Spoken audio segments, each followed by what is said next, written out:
kurtuluş yolu sürdük. Ahtı bizning kanımız. Sen üçün ey yurtimiz bolsun pida bu canımız. Kan keçip hem can verip ahir kutudurduk seni. Kutquzuşqa kalbimizde var idi imanımız. Yurtimiz biz yüz küzenli kan bilen pakizlidik. Endi hiç kirletmeyeceğimiz çünkü Türktür namımız.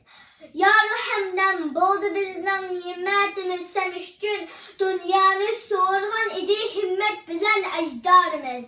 Atalarının canları öşmeydi tarih bitirin. Esli kaldı cengi var biz onun evladı biz. Çıktı can hem ahkan buldu yavdin el aman. Yaşasın mın yaşasın parandın istikbalimiz. Hoş